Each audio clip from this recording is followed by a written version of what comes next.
teacher. If you're a parent, and as we're going through this, I'm going to be going over a lot of strategies, and in the handouts, there are some opportunities for you to do some, to practice and use some of the practices and strategies that I'm sharing. If you do those and you email them to me, I will review them prior to the next meeting, because I really wanted this to be an opportunity to make a difference in people's lives. So I don't want this just to be a situation where you sit, you hear a presentation, but I want to give you the opportunity to actually practice using those skills. So my email is on the handout, but I notice on my copy it's not very clear. So Carla, will you drop my email into the chat box, please? So where I want to start is talking about this person-centered approach to employment and continuing education. So today, what we're going to do, we're going to learn some different strategies, and we're going to discover the importance of important to and important for a person, and look at what does that mean, and how do we make sure that that's included in the individual's life. We're going to look at the communication chart, and we're going to look at how behavior is a means of communication, and how do we support that person with the communication versus fix the person. And the last thing we're going to do is something called a 2-minute drill, where we kind of pull all these things together and give you an opportunity to look at how can you find what's important to and important for your child. And when I think about transition, and I've been working in the area of transition since the original transition task force in the 80s. And the reason it was put in place was because this was kind of the way people's lives were. It's like you can either let life happen, or you can have a plan and help to make a plan to make a difference in that person's life. So what we're really looking at is, how do you make that plan? How do you make that difference? And when we think about transition and we think about planning, it's really important to also consider this idea of graduation, and also the family's role. So often when it comes to different things in school, it seems like the school directs a lot of the planning. The school is the one that determines what are the TEKS that a person needs, what are the courses a person needs, what TEKS does a student need to learn. But today we're really going to talk about the family role, and we're going to talk about it being such a paradigm shift. It's going from the fact that all of a sudden it's not the school that's going to be the expert in the planning when it comes to transition, but it truly is the individual and the parents. So it makes a paradigm shift. So when we think about this, and we have to think about graduation, because ultimately, when we're looking at transition, we're considering graduation. And so I like to always go over what are these graduation requirements, and how does that reflect, and what does that mean for your son or daughter? So for all of the methods of graduation, the student must meet their IEP goals and objectives. They must attain their IEP goals and objectives. And in most cases, they also have to meet all the credit requirements. We'll talk about the one where the credit requirements are not necessarily required. But typically, they have met their credit requirements and they attain their IEP goals. But because they have an IEP, they have an extra standard for graduation. And the first standard is that the individual has full-time employment that's based on the abilities and the employment opportunities and self-help skills to maintain employment without the district support. Now, I really like to emphasize two things in that definition. One, it is full-time employment based on the abilities. Now, I've worked with a lot of individuals that might be working 20 hours a week, some even as low as 10 hours a week, but because of their disability, that's the maximum that they can work. So that's considered full-time employment. And the other thing we look at are the employment opportunities. And so over the years, as I've worked around the state, there have been some places where employment is just hard for everybody to get a full-time employment. So we can still look at full-time employment based on those employment opportunities.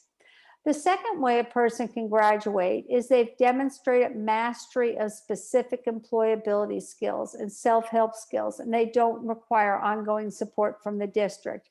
This might be that the individuals learned all the skills for employment. They may have taken coursework. They may have been in a culinary arts type of program or any other type of career and technology type of program, and they've had the skills, but they may not yet be employed, but they've shown they do have the skills for employment.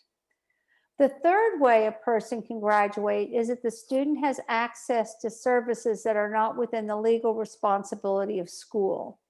So the way that can look is the student might have an IEP, they may have had modified curriculum, and but they have been accepted to a college, a community college, or some of the other all the colleges that are now being offered for people with more need, and they could graduate because they have access to that college. Or it could be that the student has access to services through Texas Workforce Commission.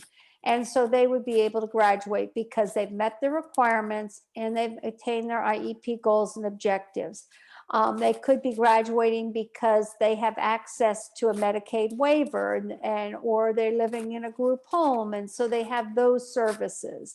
And the last way a student graduates, and I always call this is the one that in my mind is the lowest standard for graduation, because this one I call doing time. This is when the student no longer meets age eligibility. And this is such a low level of graduation requirements that in this case, the student doesn't have to even have met their academic requirements.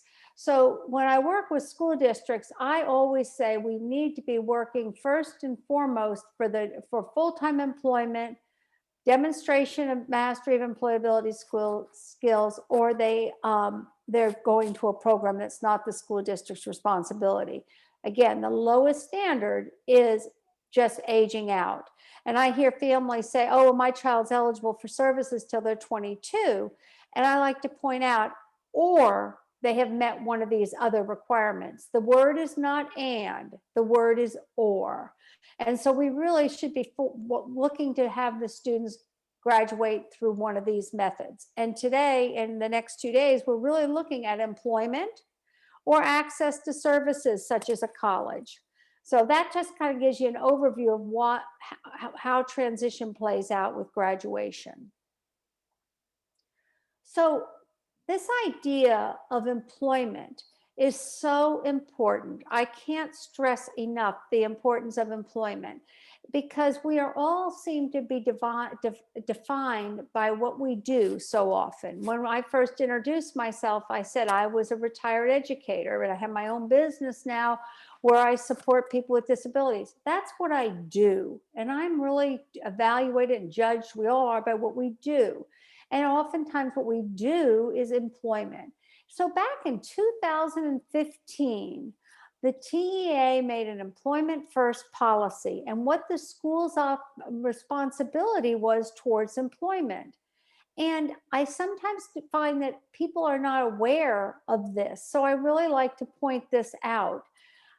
Back in 2015, it was said an individual with a disability is able to meet the same employment standards as an individual who does not have a disability. All working age individuals, including young adults, must be offered factual information regarding employment, and they need to be given the opportunity to understand and explore options as pathways to employment. And the staff must be trained and supported to assist in achieving that competitive employment for all individuals. That means that when you're going to the school and you're talking about transition, you can't say, oh, well, this person isn't going to be able to work. You can't say a person isn't able to work unless you try to show that they can work. You have to give the students the opportunity to try to be employed. You can't just automatically say they're not employable. And teachers need to be trained to support and assist in that. So that's a very important part of the school system, is that employment piece.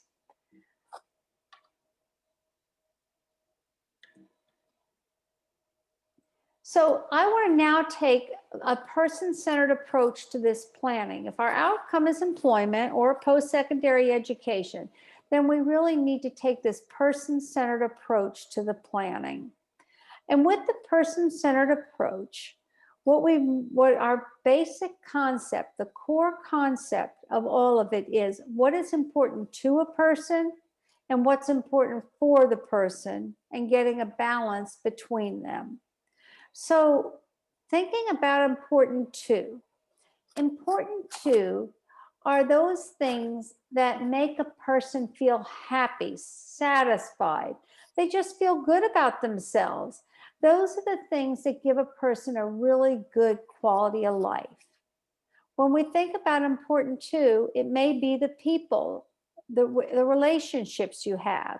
I want you to take a minute and just think about yourself, because this isn't an issue of disabilities. This is an issue of humanity. Think about yourself. Are there certain people in your life that you are not going to be happy unless they are part of your life? Are there relationships you really want to have? Think about if you've moved from a different place, from one place to the other, how your life felt when those people or those relationships were severed. Are there things of status and control that you have that you really want to be part of your life? I laugh about that because oftentimes people that lease cars are leasing cars because they want the status and control of having a brand new car. That's just an example of status and control. I also laugh at myself. I was a teacher and I was so-called promoted to becoming a VAC. I was still a teacher. I was still paid like a teacher, but I had a title called a VAC, so that gave me status. I later became a transition specialist. I was still a teacher, but because I had that title, it was important to me. But I didn't change as a person. But that status and control, we need to think about that when we're working with individuals who have differences in disabilities, is they want that status and control. And we need to figure out, how do we give that to them if it's important to them? It can be things to do and places to go. As we think about COVID and how our lives have changed so much with COVID, I think we're really getting to see that idea of important to, and how our lives have changed so dramatically because we can't go to the places and do the things we wanted to do before. It could be rituals or routines. Like if you come home from work and the first thing you do is to slip off your shoes or change your clothes or go pour yourself a glass of wine or a beer, those might be the rituals and routines that tell you what's important to you. It could be the rhythm or pace of life. Sometimes people need a little extra time to learn to get ready for change. That's important to them. And it's things that you actually have. It includes the things that, again, identify quality of life. Now, sometimes people say something's important to them with their words, but their behavior says something different. And when their behavior says something different, we always listen to the behavior and we ask why. I've worked with students in the past that if I ask them if they want to work, and they'll say yes because they think that's what they're supposed to say, but then I start taking them to different job sites or something, and their behavior is saying they don't want to do it. Now I have to ask, is it the job site they didn't like, or is it the idea of work that they don't like? So we have to look at, why are they telling us something by their behavior? But we always listen to the behavior first. So that's a look at important to. It's those things that give you a good quality of life. Now we're going to look at, what does important for mean? And important for are issues of health. It's prevention of illness. It's treatment of illness. It's promotion of wellness. If you take a pill every day, some sort of medication every day, that's important for you. If you're dealing with If you need to have exercise to make you feel better, that's important for you. For instance, I'm a person that cannot sit still and has got to be moving around. I have to have my exercise. It's what's really important for me, but it's also important to me. There's also issues of safety and environment and well-being. It's the issues of freedom from fear. As I said to you earlier, just today I was with my granddaughter and my daughter and son-in-law, and we were updating my granddaughter's plan. And that freedom of fear is a huge thing that was discussed because my granddaughter doesn't use words to communicate. She can't tell you what's happening.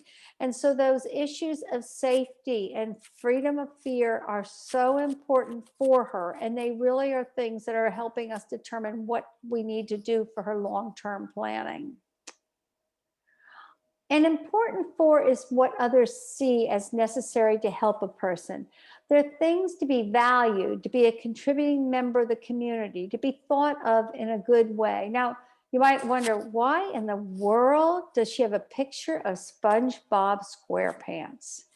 Well, I have that picture just to remind people to think about this idea of how a person projects themselves. If the captain of the football team is wearing a shirt that has SpongeBob SquarePants, that's going to be cool. They're going to be valued because they're wearing that shirt. They look cool. But conversely, if a student who has an intellectual disability and doesn't use words to communicate, or his behavior is the major way he communicates, they wear that SpongeBob SquarePants, all of a sudden they're not valued. Is this fair? Absolutely not. Is this reality? It is. So we have to think about how they are seen by others, because how they are seen by others projects information about that individual. So important to and important for are totally connected, and they influence each other. No one is ever willing to do something that's important for them unless a piece of important to is in that equation. Let me say that again. No one does anything that is important for them unless a piece of important to them is part of the equation. Now, is that true for us? Absolutely. I like to use weight and weight loss as an example. Many people are told that it's important for them to lose weight. And I say it's important for them because it's a medical issue. So that's important for them. And if you think about people that are told to lose weight, that's important for them. Are they willing to do it? Lots of times they're not, because it's not important to them. So we have to put a combination of important to and in with that important for. And on a personal level, I was told I had to lose weight for years. I didn't do it. But then when my daughter was getting married and I was going to go to my high school reunion, all of a sudden it was important to me to lose weight. And I lost the weight. It didn't lose the weight when the doctor told me to, because it meant I would have had to cut down on going to parties and having parties and entertaining. Well, those are things that were important to me. So I like to use that as an example, because it's the same for the students that we serve or for your children as well. When I talk to parents about their child, lots of times the parent emphasizes the important for and not the important to. And we have to be thinking about the important for. When I think of a behavior intervention plan, the behavior intervention plan always addresses important for. And then we have a behavior intervention plan and we wonder why we're not getting any changes to it. Well, did we really address the important to? So nobody wants to make a change unless there's something in it for them. And that's true for all of our students and your children as well. So there's a balance, a changing it, and it's trade-offs. And like I said, you have to find something important too to make that connection between important 2 and 4. So let's take a situation. I had a student who always wanted to wear a cap on his head, and the reason he wanted to wear the cap on his head was because it made him he didn't have to have eye he could look like he could hide the fact he didn't have eye contact.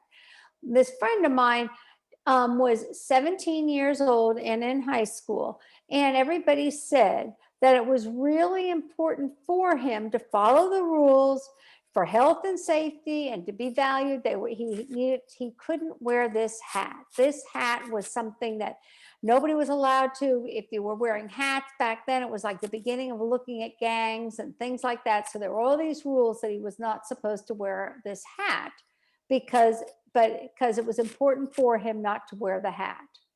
But it was really important to him to wear the hat because the hat he liked, it made him feel good. It was all these things that he really, really liked. And it also made him feel normal. He didn't feel like he was different. Somebody wasn't always saying, give me eye contact, because his eyes were covered by the hat. Well, I kept saying to him, it's really important for you not to wear the hat. But if you want to wear that hat, you can, but I'm going to have to put a behavior plan. I'm going to have to put something in your IEP saying that you can wear your hat. But if you have that, everybody's going to know that you're in Mrs. Wilkes's special ed class. Do you want everyone to know you're in Mrs. Wilkes's special ed class? What was more important to him, for him to be seen as typical and not be considered as part of my class. So he was willing to not wear a hat because it made him look normal. He wanted to look normal, his words, not mine. So you have to get a balance between important 4 and important 2. And when I work with families, that is probably the gist of most everything that I talk about, whether it's earning money and saving money, whether it's looking at a job, whether it's staying in their seat during class. It's getting that balance of important 2 and important 4. And if we don't have that balance, then the individual's going to be in trouble. They're not going to have the things that they want. So let's take a look at how that fits into this service life. This is from the Institute of Person-Centered Practices, which I am an associate of. And this is looking at the service life going to a meaningful life. When we think about the service life over here, important 4 are addressed, but there's no effort to address important 2. So the person is taken care of, all their needs are met, they're safe, they're fed, they're clean, all of those things are in place. And I work in a lot of schools where important 4 is addressed. They may have very significant challenges with their behavior, and they have to be put in rooms with just one teacher and one student because they may be aggressive, whatever, but the important 4 is addressed. They're safe, but there's no organized effort to address important 2. In the okay life, 2 and 4 are present, but it's only people that are supporting that person are either paid people or their family, but there are very few connections. So 2 and 4 are present, but it's all paid people to be in their life. Many times when I think about the students that are in school, this is where they are, because they have 2 and 4 are present, they participate in school activities, but they do all of those things only if a parent or a paid person is present.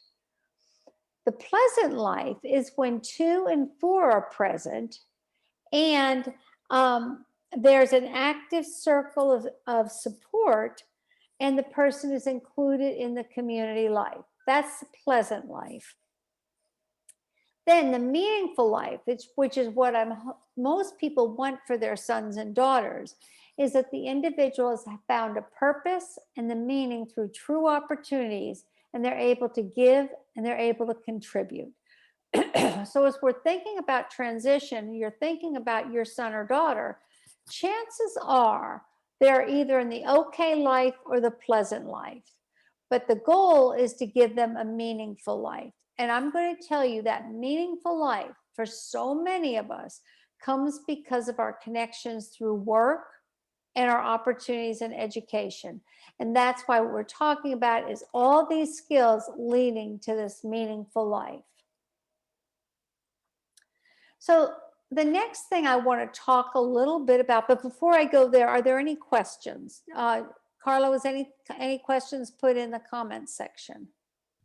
Nothing in the chat at this time, Debbie. Does anybody have any questions before I move on? Yes, you guys are welcome to unmute yourselves and ask a question at this time if you'd like.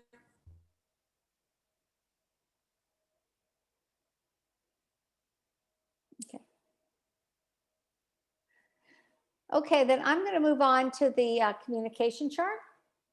And this is that we know that words and actions matter. And we need, as I said before, we always listen to the actions even more than the words. So we know that by listening to behavior and taking the time to record what we're hearing, record the communication, we're going to learn, we're going to find out more about the person, and we're going to figure out how to best support the person. And the thing I want to mention too is that we record the communication. When people start talking about, oh, I don't need to write it down, I'm going to say to you, it's by writing it down that you really are able to listen to the behavior and see it more clearly. So when we listen, we find out the communication becomes much more complex, and that the people become more interested in other ways of communicating because they're listened to, and then they want to figure out other ways to communicate. And the other thing we found is we've done this, that a few people who didn't use words begin to do so. When we start pairing their behavior with their communication, they can actually begin to use words. So when we look at the communication chart, the first thing we always complete is number one, what do I do? And then we look at what's happening. Then we say, what do we think it means? And then we look at how to support them.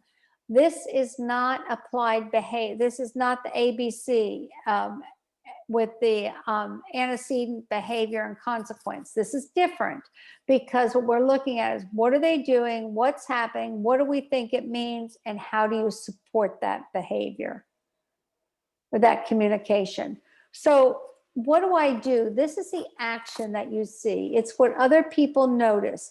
It's what can be seen, heard, and felt by others. Sometimes when I'm doing this, I'm working with somebody, they'll say, oh, well, John has a fit. And I'm going to say, I don't know what a fit looks like. Tell me, what is the action? What can be seen, heard, and felt by others? We look at that first. What is the behavior?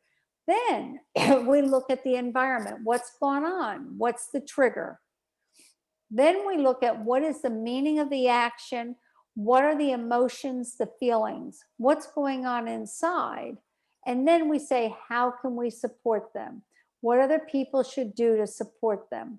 When you do a communication chart, oftentimes people mix up this number one with number three. And they'll say what the person does is they get agitated. Getting agitated is what it means, not what is seen. And so if you go and you decide to do this for your son or daughter, I just warn you about that. One step is oftentimes people say they're mad. No, that's how they feel. It's what it usually means. It's not what they do. So what I want to do is I want to look at a communication chart, and I want to go over it. And as I'm going over it, because I'm going to be asking for you to be involved in this part by using either by talking or using the chat. But I want you, as we're doing this, I want you to look at this and I want you to start thinking about that idea of important to and important for. I want you to think about, well, what might be important to Carl? What might be important for Carl? So what does Carl do? Carl quits bathing. He quits shaving, brushing his teeth, wearing clean clothing. He begins to miss work. He's missing appointments with support staff, and he's not taking his medications. So that's what you see. What's happening? Carl has friends staying at his apartment. So this is what he does. This is what's happening. So now we have to put into our brains, what do we think he's telling us? That Carl is being distracted, usually by friends who try to tell him how his life should be, and he really doesn't need to take meds, and he should get a better job. So people are telling him what he should do. Now, what do we think we should do to support him? Start reminding him about why he needs to take his medications. And this can be just in a small group or a big meeting. Ask if he needs help with his friends. So take a second and jot down, what do you see that might be important to and important for Carl? The next one is, again, look, the exact same behavior. Wait, sorry. That was not supposed to be there. I was supposed to have been cut. Sorry. Now he's grouchy. He snaps at you, or he tells you to lay off, or he won't talk. And this is when he wakes up in the morning. So that's what he does. What does it mean? That he's really tired or he hasn't taken his meds. And what do you need to do to support him? Let him be, or if he needs to, just talk with him and check to see if he's taken his medication and remind him if he hasn't. So here it's a little different, still the same thing. You're going to handle it kind of the same way, talking about the medications, but his behavior is going to tell us something different. Then the last one is, what happens? He says, true, true. And when does that happen? When it's in a conversation discussing something about his life. That means he agrees with you and work on the issue. And then what you do to support him is have him confirm what he's going to do, and then follow up to see if he did what he should do, and tell him you're proud of him. So what I want you to do, and let's see what time it is. Okay, what I want you to do is I want you to just take about a minute, and if you would just put into the chat some things that you see as important to and important for Carl. Or you can unmute yourself. I'd love to hear your voices. Tanya, you should be good at this. You're funny.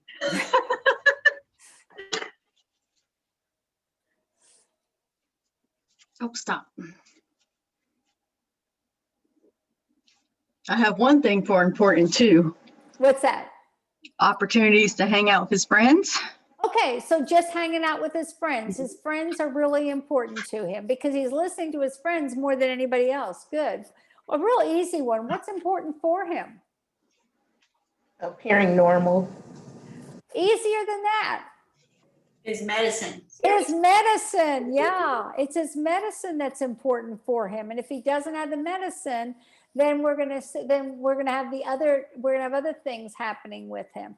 But and so his friends appearing normal, those are things that are important to him. Good. Anything else before we go on?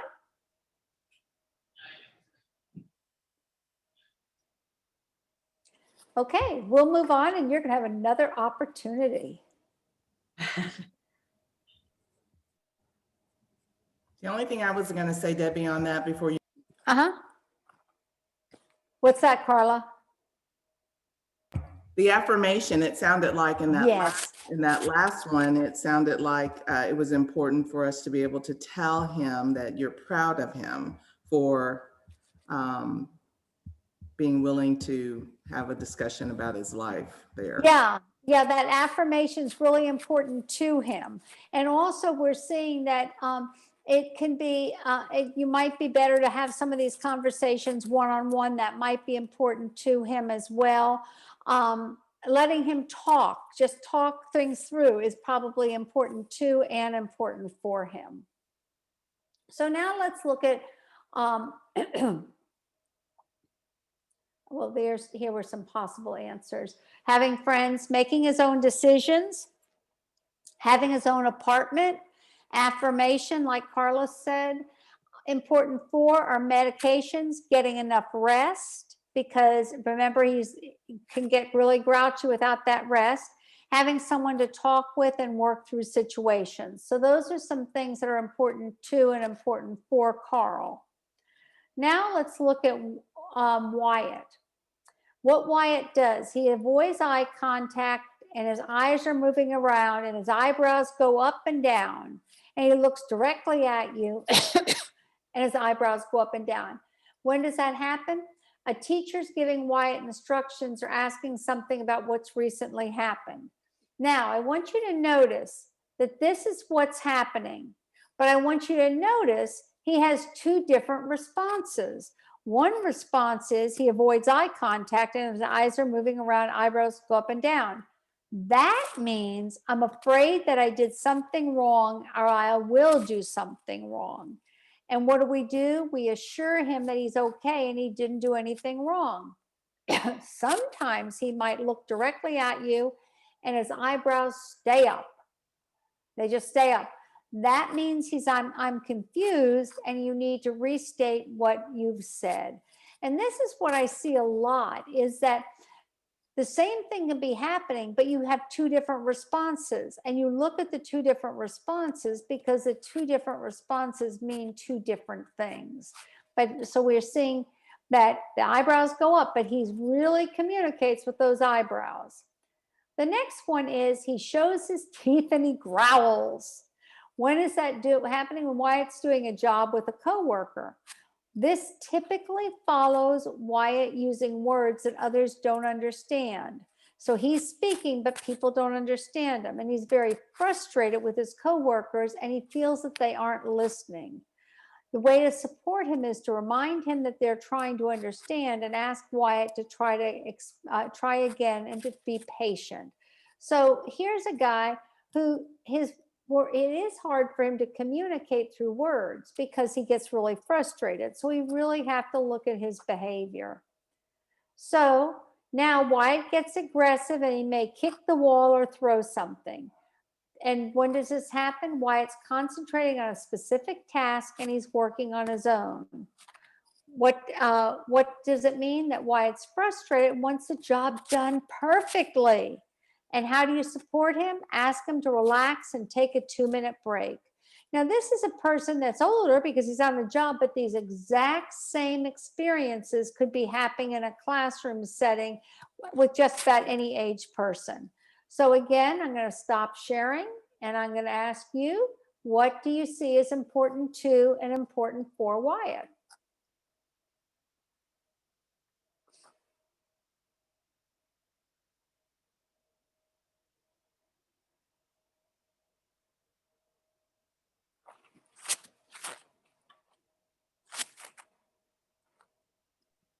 It's important that he does a job well.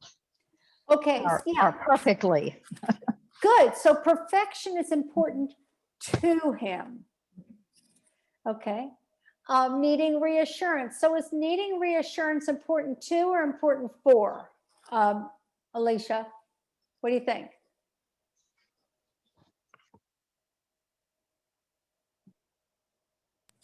Both, really, but yeah, probably more important for than important to, but it could go either way. But I would say probably more for important for. Okay, anything else?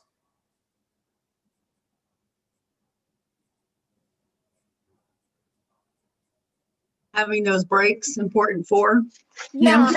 having the breaks are going to be important for him. Yeah. And and being told to relax and take the break. But what about when you're looking at right here, teachers, what do you see that you might put as an accommodation that would be important for him?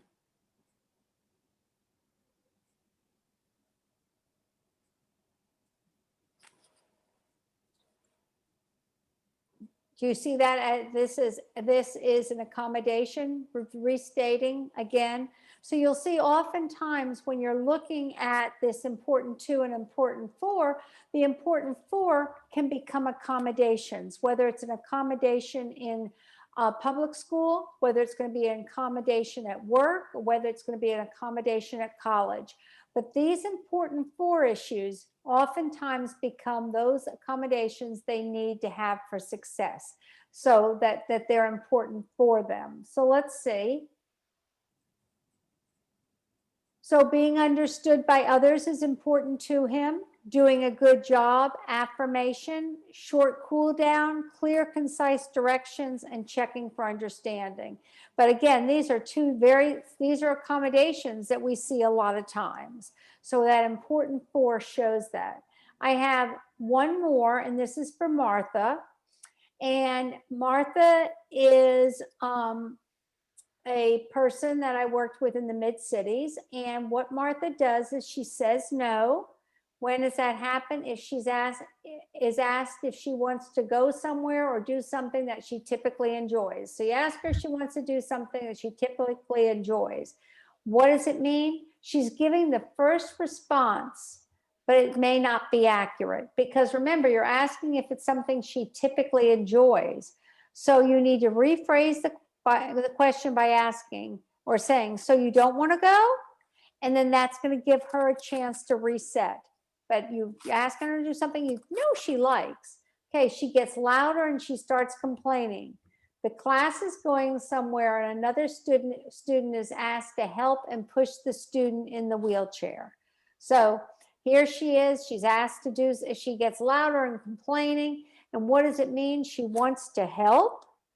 And what should we do? Offer another way that she can help by doing something as simple as opening the door or carrying something for you. It can be as small as just carrying a pen or a pencil, and because she really just wants to help. She keeps asking the same question over and over again. And that's classes in session, or she's eating lunch, or she's walking in the hall. What does that mean? She really wants to engage in a conversation, and she doesn't know how to go beyond her initial question. So what do we do to support her? Ask the question back to her. Break the loop of her continuing question, or give her another conversation starter by saying, ask me about this, because she keeps asking the same question. She just wants to have a conversation. So when we look at this, we can see the things that are important to and how to support her. Important too is helping others. How to support her is to rephrase questions, to check to see if she understands.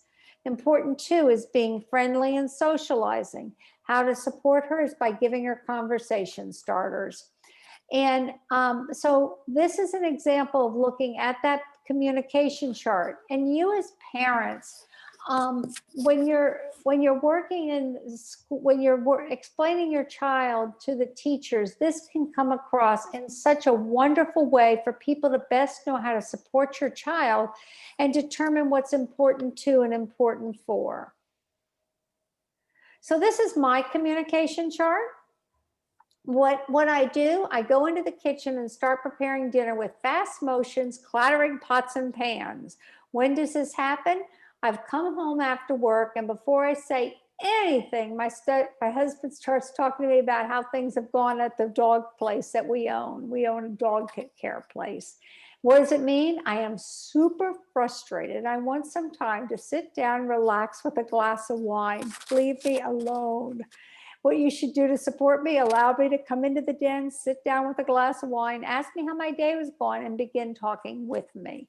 So I use that as an example because I wanted you to see how simple the communication chart can be. It helps you know how to support the person. It's kind of funny. My husband just walked in, so I'll have to say this quietly. I've been doing these trainings and been doing all this work for quite a few years. And this is a second marriage for me. And my husband came to one of my trainings and he said, "Oh, now I figured it out. You've been considering important to and important for me all this time." So I'm going to tell you these skills and things I've shared with you about how to support your children can help you with any relationship. It's worth learning. So let's take a look now. What I'd like you to think about, and you have on your handout, we're not going to take the time for it now, but what I would like you to think about is if you would complete that for yourself. On your handout, it is it's on the back of the very back. But if you complete that for yourself and you send it to me, or you complete it for your child, I will get back with you and I'll make marks. I'll let you know how you did so you can learn from it, because I really want this training to be more than just you sitting around for an hour and a half, 3 times. I want you to get something out of it that makes a difference for your son or daughter. So now what we're going to do is what I call the 2-minute drill. Now, this is a strategy that we're going to go over that you're going to be able to later do with your son or daughter. So the 2-minute drill is really simple. What we do is I say, when I work with families, I'll say, imagine I'm coming to take care of your son or daughter. And I want you to do this 2-minute drill. I want you to answer these questions for me. What medications are needed? Are there any special things you do to help wake your son or daughter up or prior to going to bed? If she's upset, if Susan Marie's upset, what should be done? What activities does she enjoy? Is there anyone special with whom she likes to play with, hang out with, and what do they do? So what we're going to do now is we are going to look at this 2-minute drill for Susan Marie. We're going to go over the answers, or we're going to go over what was important to and important for her. And on and it's all written out for you on page 4. And then on page 5, I want you to just be jotting down things that you think are important to and important for Susan Marie based on what you're hearing. Okay. So what medications are needed? She needs medication for bladder control and medications to control her menstrual cycle. You should immediately be writing down under important 4, medications for bladder control and menstrual cycle. That's a simple one. So write it down. You've got the first one down. Okay. Are there any special things you do to help wake up or prior to going to bed? Before going to bed, you need to help her get into the shower. Let her choose the shower gel and bathe her, but she chooses the shower gel. Help her transfer to the toilet and into bed. Arrange her iPhone and iPad near her so that she can listen to songs from musicals or call during the night if she needs to get up to use a bathroom. Let her choose her clothes for the morning and plug in her iPad. Now, getting up in the morning, wake up early and she reads her romance novels. Help her get out of bed and go to the bathroom. Let her brush her teeth and style her hair, but let her do it. If she's upset, what should be done? Give her a chance to catch her breath, and if she keeps crying, remind her to catch her breath. Ask her what's wrong and remind her to use her iPad with Proloquo 2. After she tells you why she's upset, ask if she needs a few minutes of quiet. What activities does she enjoy? She enjoys using the web to find out information for her friends and family. She enjoys taking pictures for the yearbook, going out to eat and going to the mall with friends from yearbook class, shopping for new clothes, getting her nails and hair done, spending the night with her cousins, riding to school using public transportation. So, and then is there anyone special she likes to hang out with? Betsy, who's her cousin, she likes shopping for clothes, getting her nails done, and spending the night. Susan, the next door neighbor, being in the yearbook class and going to school events to take pictures. Tommy, her brother, she likes going to movies and visiting him at college. Mom, watching chick flicks and going to the library. Dad, listening to music and talking politics. Matt and Glenda, that's her brother and sister-in-law. She likes spending the night going to movies and going to Brahms to order the turtle sundae. And with Stephanie, her niece, she likes to read her books. So now, and you have this on your handout as well, when we think about what have you discovered that's important to Susan Marie? And I'm going to stop sharing for a minute and let's see what you all say. If you don't want to speak, you can put it in the chat box. What's important to her? One of the things I picked up on, Debbie, was that it's important. I'm sorry, I lost you. What was that? Choosing her own clothes and grooming seemed to be rather important to her. Yeah, and you kind of got that too because she liked to pick out her own gel. Pick the shower gel and stuff, yeah. Yeah, you knew that was important to her. Is autonomy. What do you mean by autonomy? I can't hear you.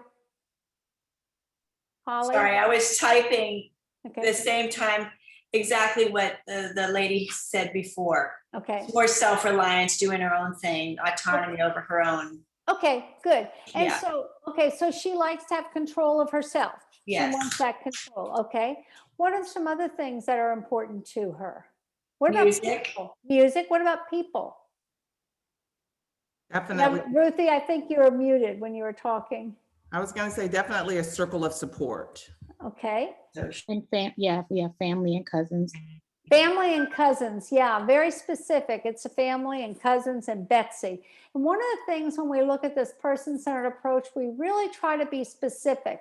So we don't want to talk about like we use words that are just understood by everybody and not jargon type of words, but like who is, instead of saying circle support, you'd say her sister, Glenda, Matt, Betsy. You can identify what their role is, but you really want them known as a person. Okay, so when you're thinking about important for, what are some of the things you found that were important for her?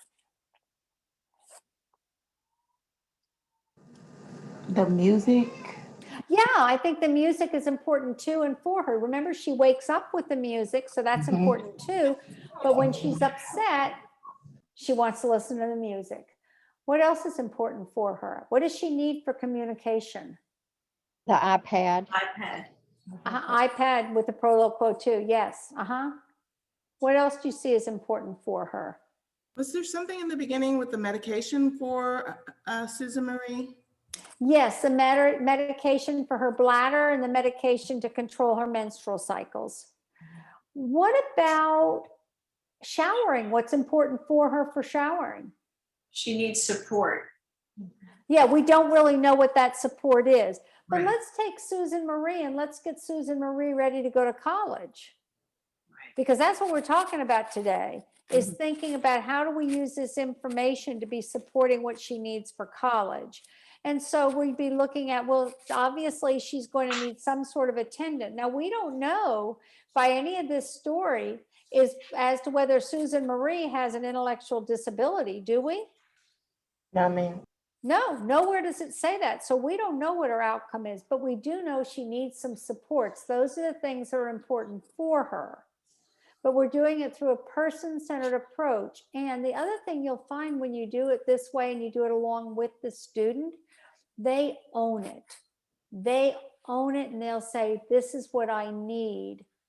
I need this, versus the parent telling the child that they need these accommodations or they need this support.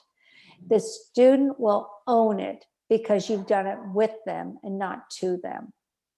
Okay, so let's move on. And I'm going to share my screen. And for some reason it went to, okay. My husband got home and let the dogs out. I do apologize. Okay, so important too. Betsy, Susan, Tommy, Mom, Dad, Matt, Glenda, and Stephanie. See, they're named. Going into stores and shopping, getting ice cream, helping others, because remember, she does things, looking things up on the computer, taking pictures, the nail salon and beauty shop, Chick-fil-A, music from musicals, romance novels, iPad, iPhone, researching on the web, being as independent as she can be, and styling her own hair and choosing her own clothes. Now, I have this information. Now, let's think about how else this can be used. Let's imagine that this is a student that you're doing this with, and the student has earned their academic credits, and they're going into a transition program. And so now all of a sudden that teacher in the transition program has all sorts of ideas of how to best support Susan Marie. If I'm thinking about a job for Susan Marie, I'm going to look at this and I'm going to see lots of things that are important to her that might help me think about some things for a job for her even. But she likes helping people. All of that information can be it can help to make a plan for employment for her. Or if you're going to college, it helps to understand what are some of the supports that some of the things she would enjoy in college, looking for friends. Okay, now these are some of the things that are important for her: medication, mom and dad, being bathed, dressed, iPad. Nobody said wheelchair. Did you notice the first picture of her in the very beginning? And that's true. So often people leave out these things that are so obvious, but wait time when being upset. Now what I want you to do is I want you to think about, and I'm going to ask Carla to help me with this. I want you in the chat box, I want you to put in the number where you think Susan Marie is on this community arrow. Do you think she's in the service life with important 2 and where only important 4 is addressed? Do you think she's in in 2, the okay life? 2 and 4 are present. Closest people are paid or family, but there are few real connections. Do you think she's in the pleasant life, where 2 and 4 are present? They're building on her strengths. She's included in the community life. Or do you think it's 4? She's found purpose and meaning through true opportunities to give and contribute. Real quickly, put your number in, and Carla, you can tell me what's coming up. I can do that. Thank you. 3, 3, 3, 2. I'm going to put my response in 2. And I gave it a 3 also, Debbie. Okay.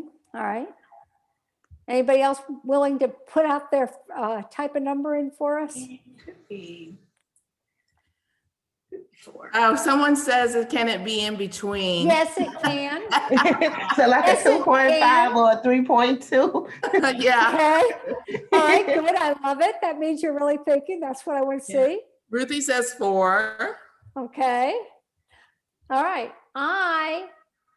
Whoa. I can't believe it didn't show up. Oh, I put her, yeah, there it did. It's right there. Oh, good. That's where I put her.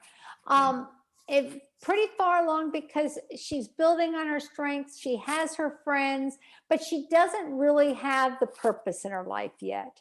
But she has an active circle of support and she's included in the community. Now, what would happen if Susan Marie moved to a new state? Where would she be in the arrow? So put your numbers in again. She's moved away. She's moved from her friends. She's still got her mom and dad. Put your numbers in and Carl will call them out. Yeah, 2, 2.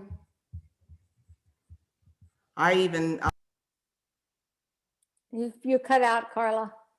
About that, you guys. I'm thinking I'm typing. I also said 2. Well, I love you guys. You're doing great work. That's what I gave her. So give yourselves a round of applause. Good job. Good job. Yeah, and that's what I wanted you to see with this meaningful life.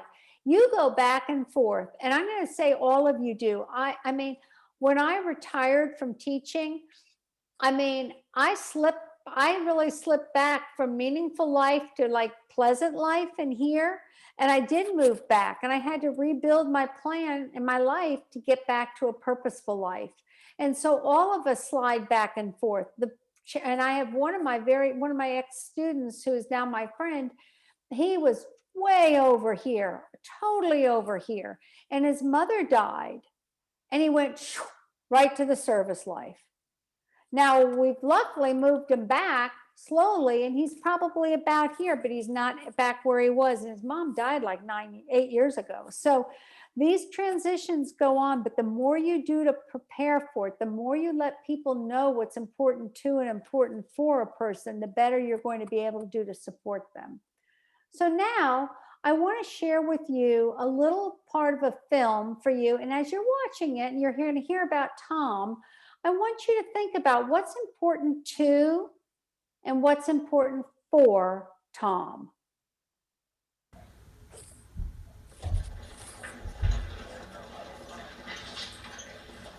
Mrs. Crawley, there is evidence that your son may have suffered some injury in this fall now. We don't think that it's bad, but we just need to do an ultrasound to make sure. He's been sedated, but I need you to wait here until we've completed this, all right? I never should have left him alone. I knew it. I knew it. Okay, Ms. Crowley, I need to talk to you about your test results. The wall of your aorta is dangerously thin and could burst at any moment. And when that happens, it will most likely kill you. I'm not mincing my words right now because I need you to understand the severity of the situation. I need to take you up to surgery right now. I can't. I can't have surgery right now. I can't leave Tom. He's injured. He's upset. This has been a rough day on him. I can't.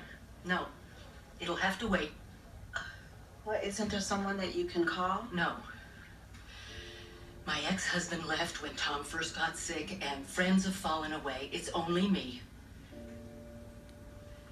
Oh, we have services, so we can arrange to... I can't just leave him with a stranger. I need time to hire someone and train them to know that if he's watching TV and he's holding his head a certain way, it means the television is talking to him and he needs to be distracted. He likes shopping. But they can't take him to the place on Lee Road because he thinks they're out to get him. So they have to go to the place on River Road. But they've got to park in the back because underground parking makes him upset. And it goes on and on and on. So no, please. I need time. A week. I've made it this long. I can make it another week. I'm not sure that you have another week. Look, I need you to think about yourself right now. I have a mentally ill son. I don't get to think of just myself anymore.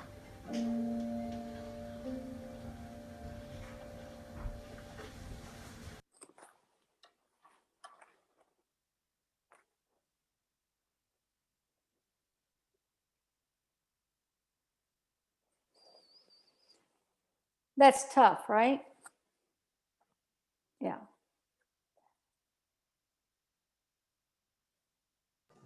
On so many different levels, just a mom and being a caregiver and just wanting to do what's best, but not being selfish with your own personal feelings. And now you're sick too, and you last concern.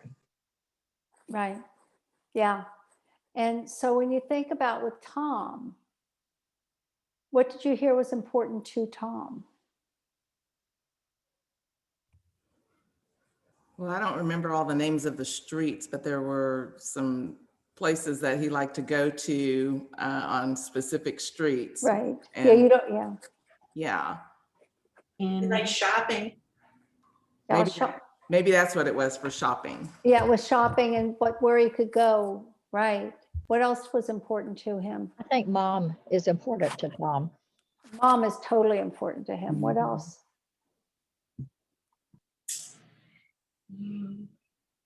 Watching TV? Yeah, she said something about the way she turns his head to watch the TV. Yeah.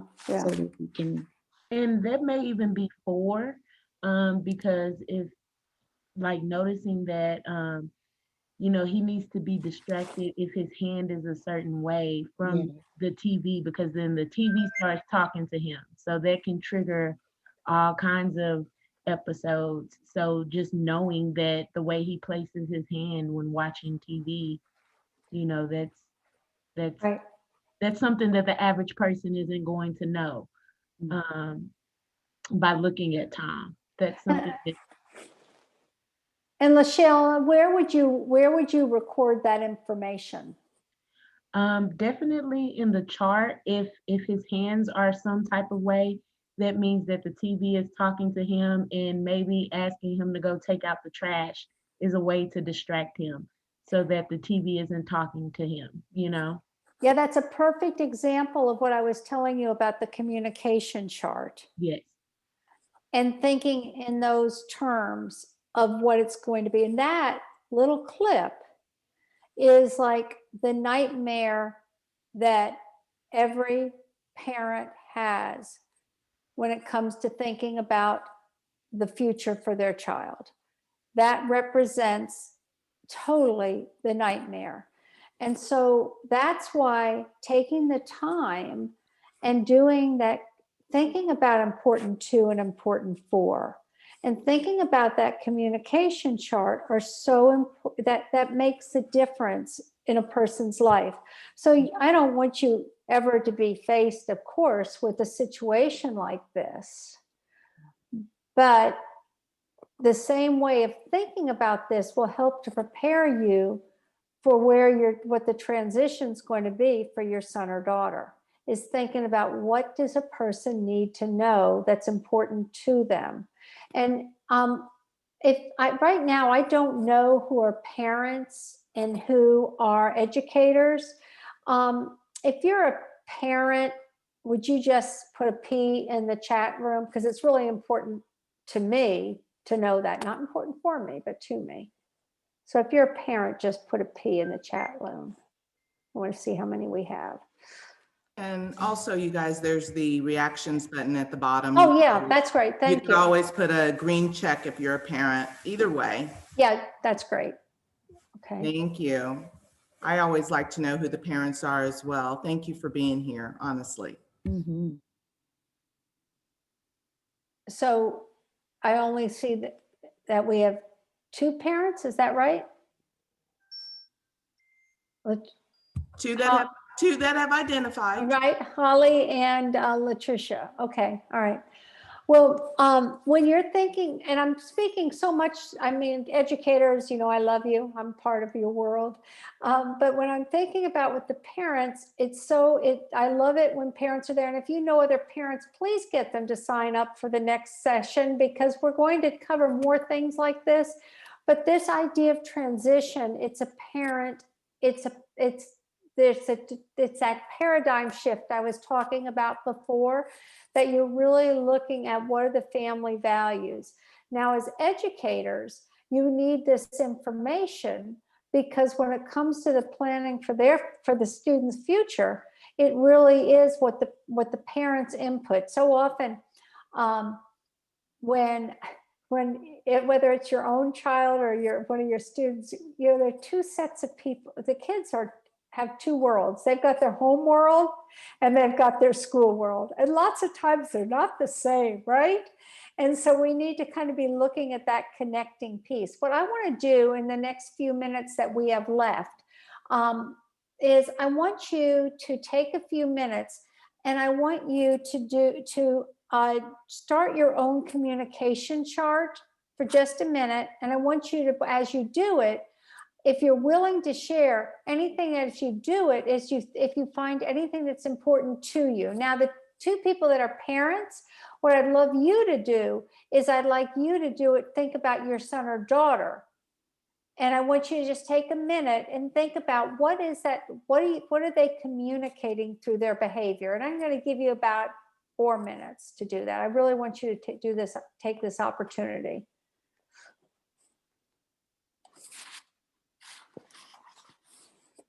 Okay, Debbie, it's 7:13, so, Yeah. 7:14, so you're giving them until 7:18. That's right. Thank you, Carla. Appreciate you.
Okay, if you would just start wrapping it up and then I'll come back.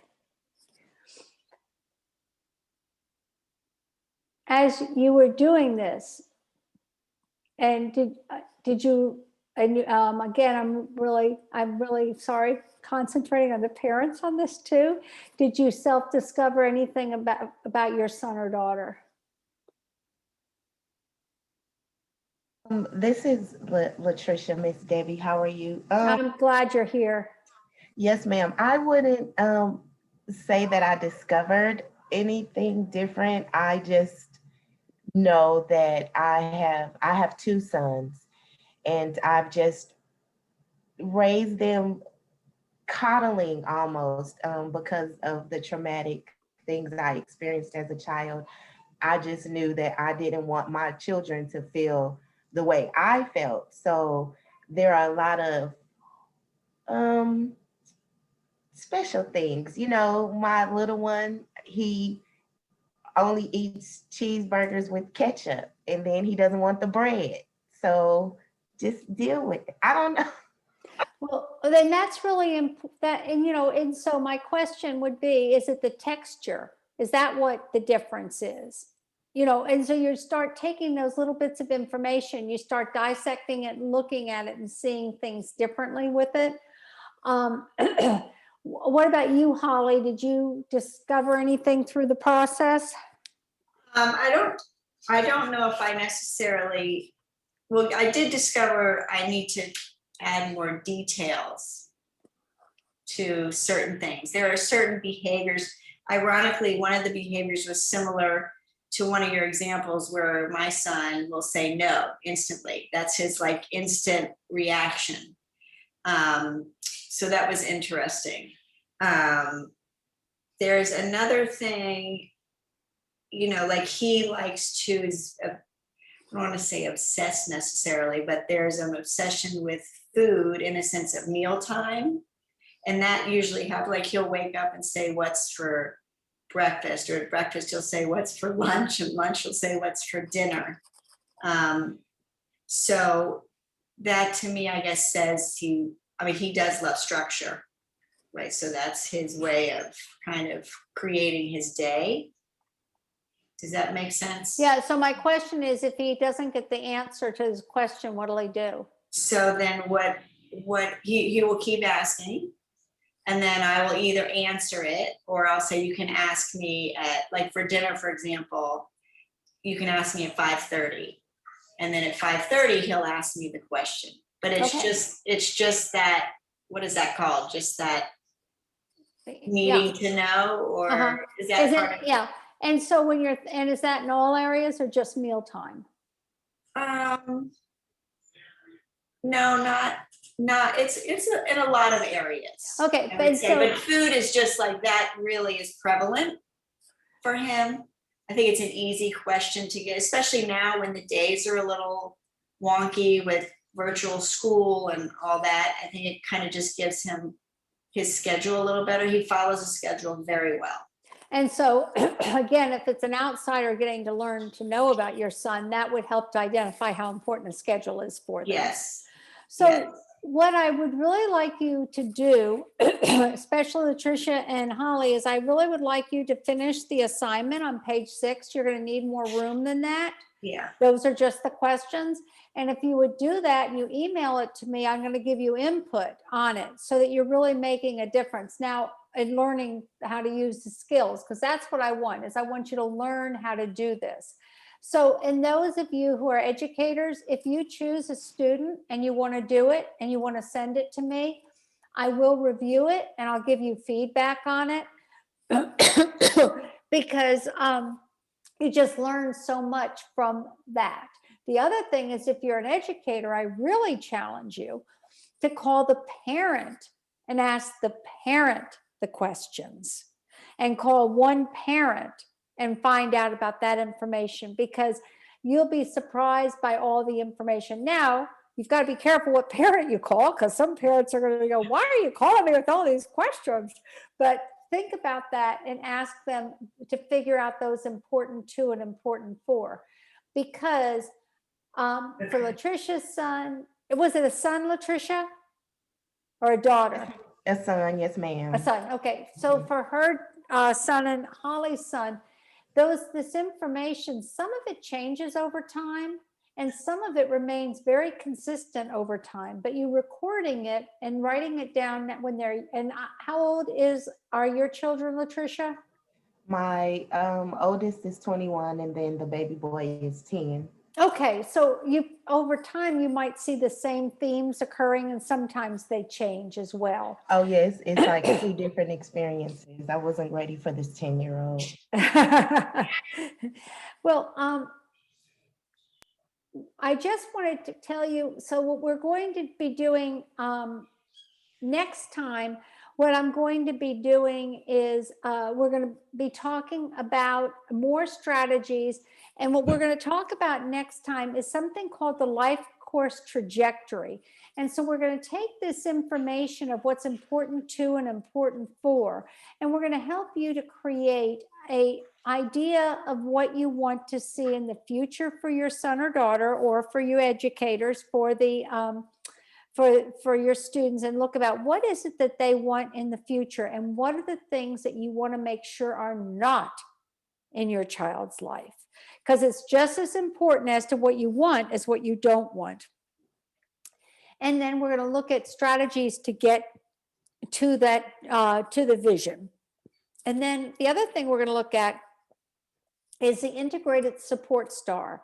And with the integrated support star, we're going to look at all different places that you can get support for your son or daughter now and in the future. And so once you have the trajectory done and you know where you're wanting to go and you know what you want to avoid, then you can look and see what supports are you going to need for the future. And again, I'm going to offer you the exact same thing that I'm offering this time, which is for you to complete it for your son or daughter, and then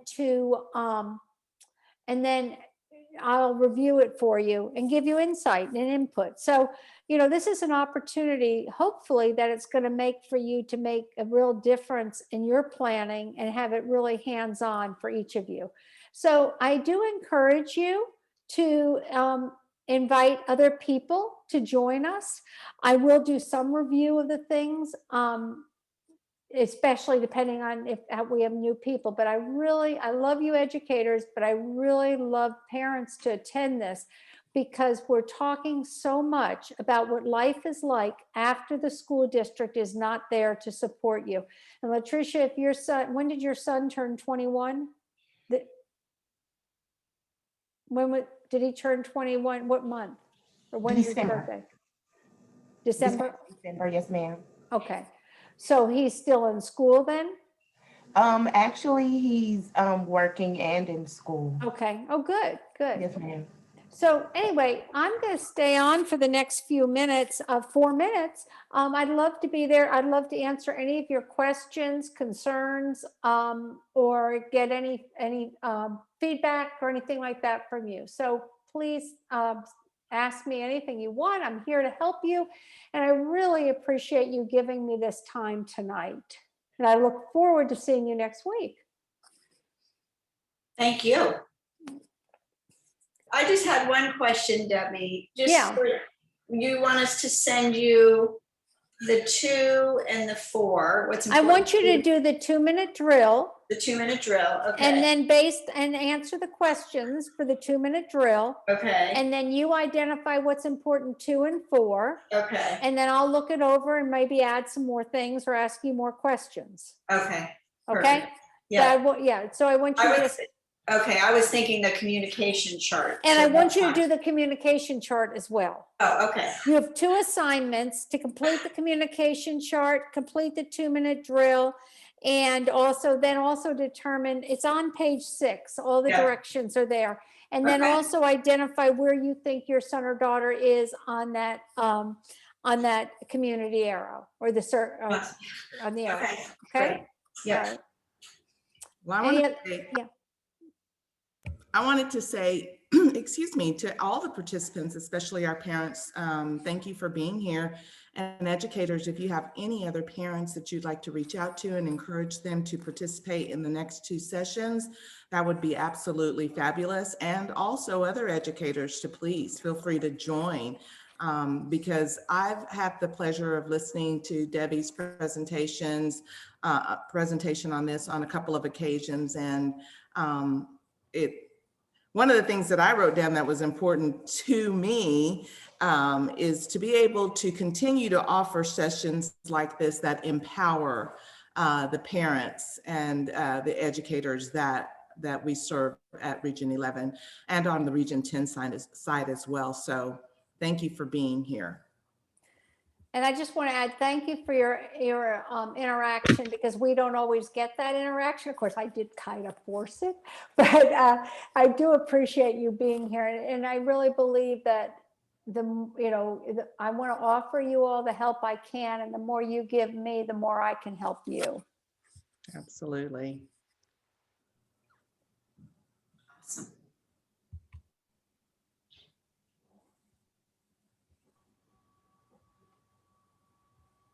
Tanya, get more people from Cedar Hill to come. I'm working on it.